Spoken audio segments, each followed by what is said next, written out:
Hello YouTube, Jumpy23 here. Welcome back to my FE8 0% LTC. Today we have Chapter 9. Chapter 9 is the longest chapter in the game by 2 turns. Also by time, it's about 20 minutes long. I had to record it all in one sitting, so there will be more spaghetti than normal. Please forgive that. First thing I have to do is rig some bulk stats so some units can one round KO things. Specifically, I need 2 soldiers to be at 28 HP and 1 defense, and 1 heavy spear cavalier to be at 28 HP and 7 defense. That's what this rigging was. The former benchmark is for Javelin Kyle, the latter is for Armor Slayer Seth. The total odds of these stat rolls is a bit less than 2%. Now let's do the actual preps. Moulder buys a Restore Staff. This is the only one we're going to need all game. This map introduces status staves to the player with some very pathetic Sleep Priests with 5 range and almost no hit. In later maps, I'm going to need to rig status staves to miss sometimes, but in this map, I have the opposite problem. I need the sleep to hit me at least twice, so Moulder can get the additional weapon XP from using Restore instead of Heal so he can hit his benchmarks. Sleep staves are also why I undeploy Coleman Franz and then redeploy them. This exploits a well-known bug in the GBAFE staff AI where they like to target the last unit in the deployment order. Franz and Colm have low res, so they'll be in Moulder's range for Restore spam, and it's better than them targeting, say, Seth or Forde. Seth actually needs like 7 or 8 inventory slots over the course of this chapter, so what he has in his inventory after this prep sequence isn't nearly enough. One of Paladin Forde's big duties here is going to be serving as a mobile backpack. Ephraim took the 3-use Javelin from Vanessa. I'm going to need that to be a 1-use Javelin on turn 4. He's going to grind it down just in time, and Forde uses the first promotion item of the run.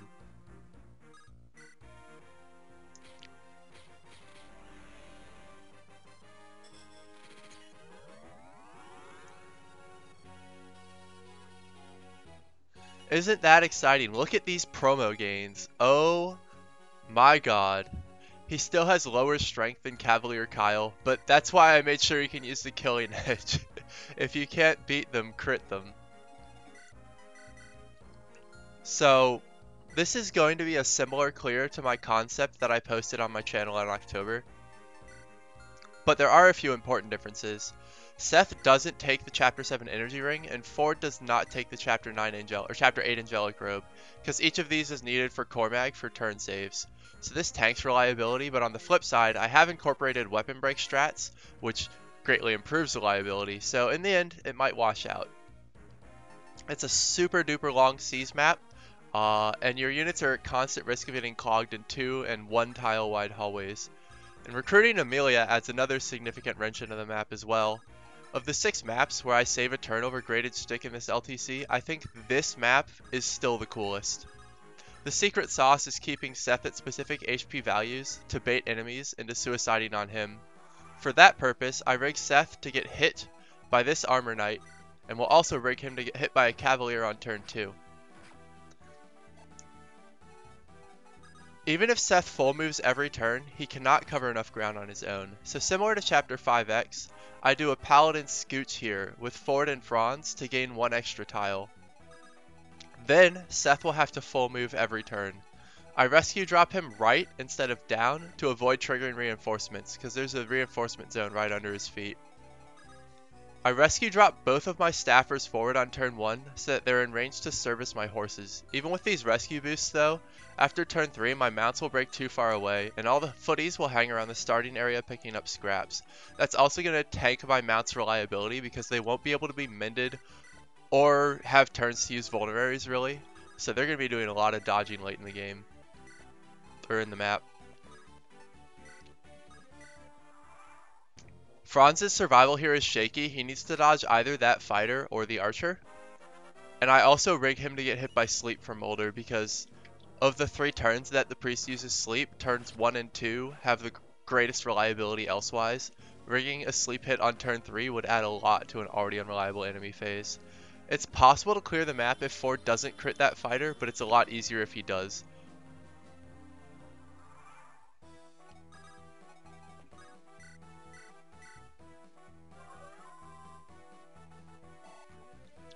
Forde does 100% need to crit this archer though so that Seth can stand on this tile. Fortunately he has 2 tries because the archer rolled down on speed. If he rolls up on speed, Forde does not double, and then it's even less reliable.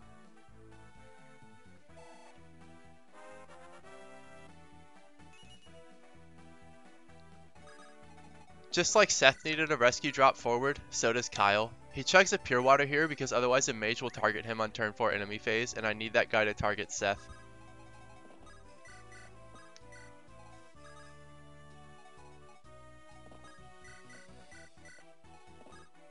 Seth keeps the Steel Lance equipped to reduce his avoid by 4.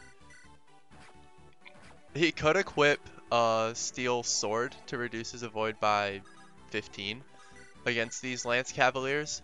However, his HP is very specific, and I want it to be 1 higher, so that's the Steel Lance.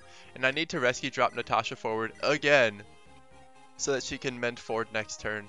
One last time before Forde is on his own.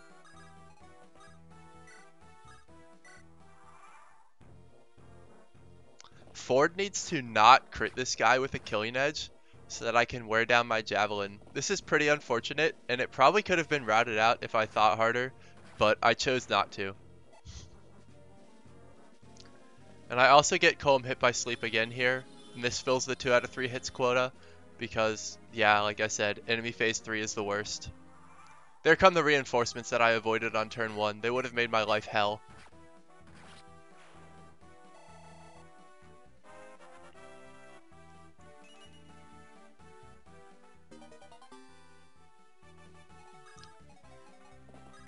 So this is one of the soldiers that Kyle needed to roll down. He needs 15 2-hit bulk in order to be one-shot by the Javelin.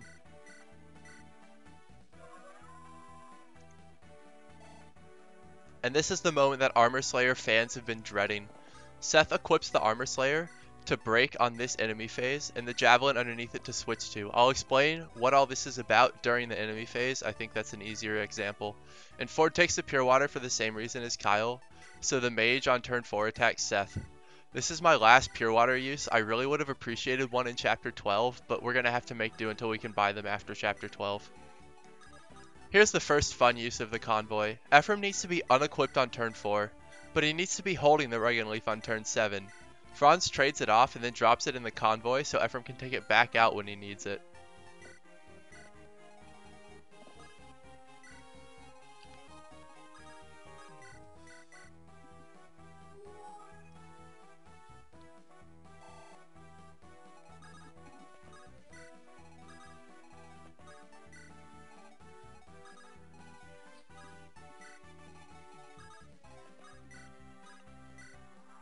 On this enemy phase, I need Forde to dodge one of these first 2 attacks, either from the soldier or the cavalier.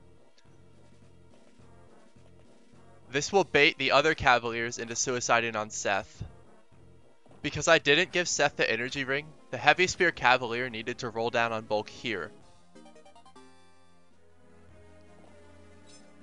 Now that Seth has a 2-use Armor Slayer equipped, the enemy sees him as unequipped and attacks at 1 range, dying to the Armor Slayer. I need Seth to dodge his Steel Lance. Now that Seth has a Javelin equipped, the other knight sees no difference between attacking at 1 or 2 range and also attacks at 1 range to do more damage. If Seth had gotten hit by the first knight's Steel Lance, the second knight would have attacked with a Javelin from 2 range and blocked the hallway.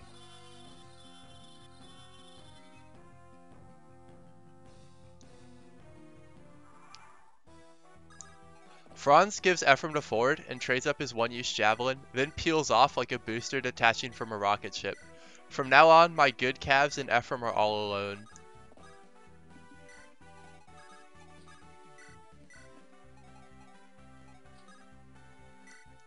The Jobber Squad drops Franz in range of the Cavaliers to detach them from the rest of the pack. If I don't do this, they'll harass Kyle for the next few turns and increase his chance of death considerably. This also will give Joshua some more XP.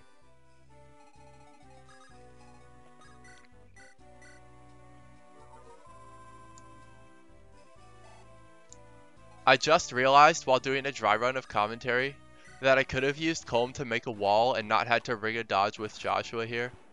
Oh well, whatever.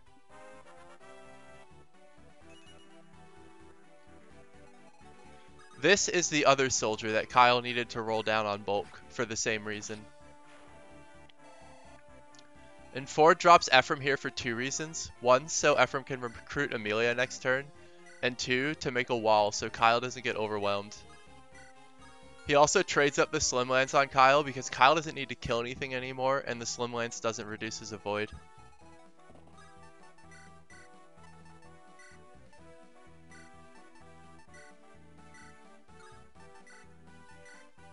Seth's HP is looking dire. Even after taking a vulnerary, he is more damaged than Forde, which is a good thing because enemies will target him. And it's time for Tana contributions. She needs to bait the Anima Mage standing near her so it doesn't block the hallway, so she moves down.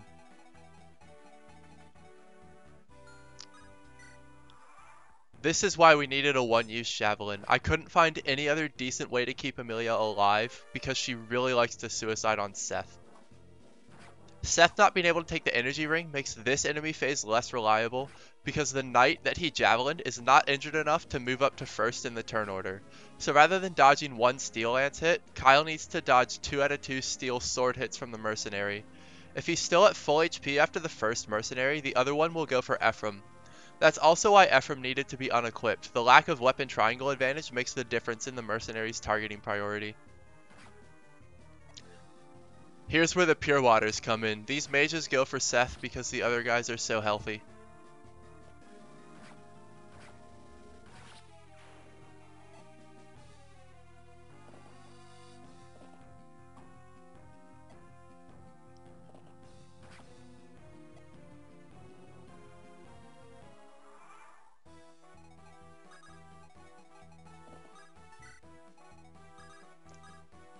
I've now recruited Amelia, who will certainly die to the lightest breeze.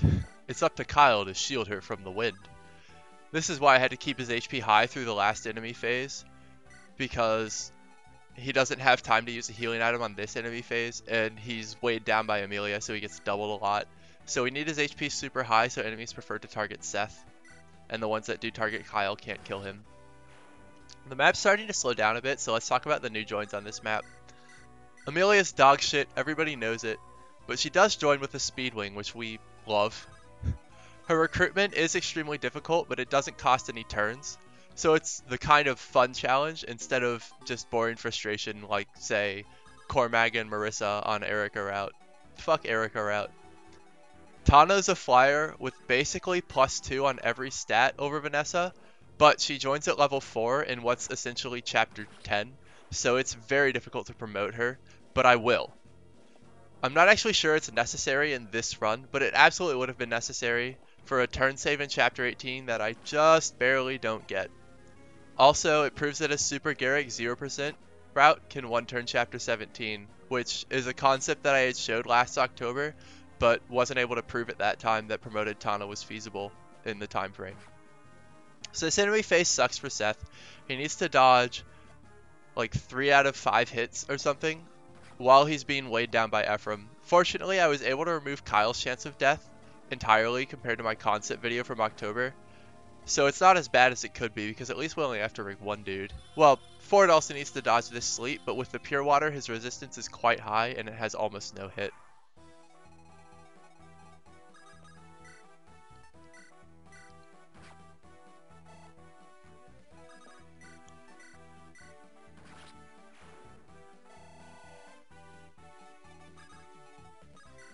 Joshua attacks with an Iron Sword to get more sword XP. And Kyle's movement on this turn and the next is pretty funny to me.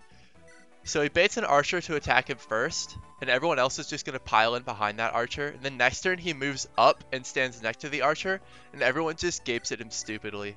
It's incredible. Forde needed to crit or dodge that soldier because his HP was too low. I couldn't figure out a way to route that out, unfortunately. And Seth needs to fill up his inventory here to do a convoy swap after killing the knight. The knight will drop an axe reaver, then he switches to a javelin to take out the archer. So the Gambor's fallacy might actually have been correct the whole time. This hilariously long rig is for one of the most reliable enemy phases on this entire map. Ephraim needs to dodge a single 70-ish hit Thunder Mage, and that's it. I got the turn 3 enemy phase with almost no rigging at all, so this is my payback. Vanessa rescues Garcia out of the way so Moulder and Natasha can both heal Franz.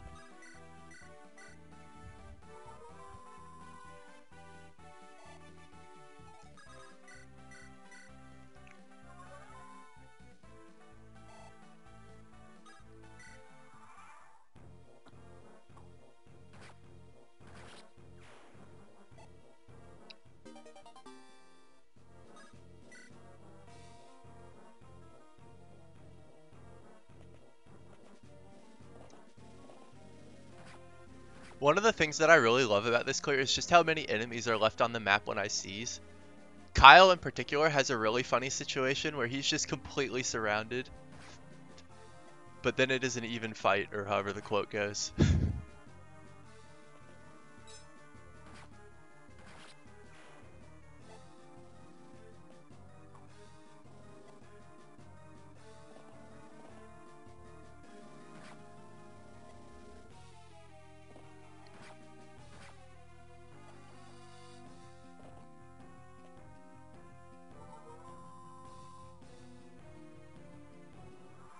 It's time for Ephraim to take the Regan Leaf back out of the convoy.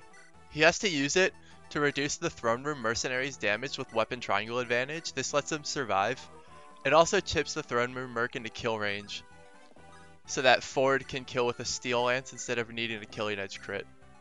Forde and Seth rescue up Ephraim into seize range. There's actually tiles to spare here, so it may not seem like I had to full move Seth every turn, but on the previous turn I needed to get the archer out of the way. He was blocking a one tile choke, and Seth needed to stand where he was on that turn in order for the archer to move.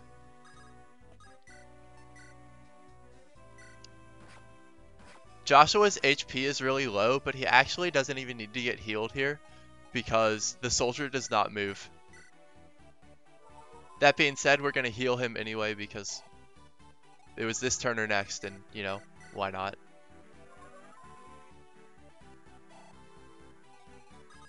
And on this last enemy phase, Seth and Forde are both so damaged that they each need to dodge one attack out of one. They have no HP to spare.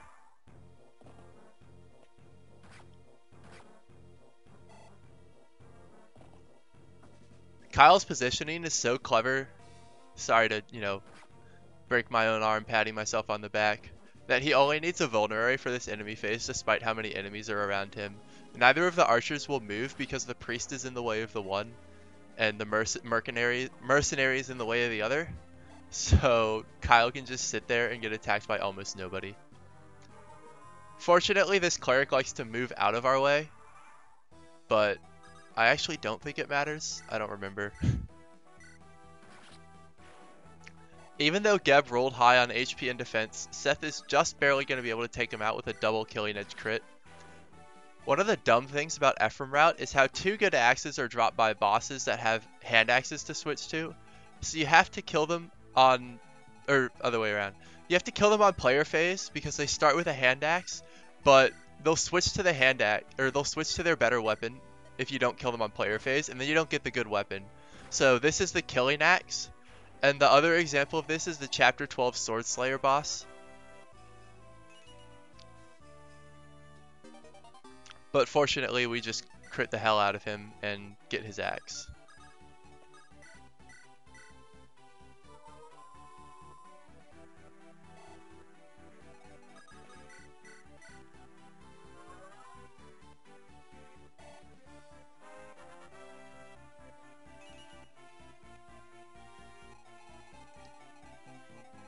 Ephraim seizes, and that is Chapter 9 in 8 turns. Thank you for watching.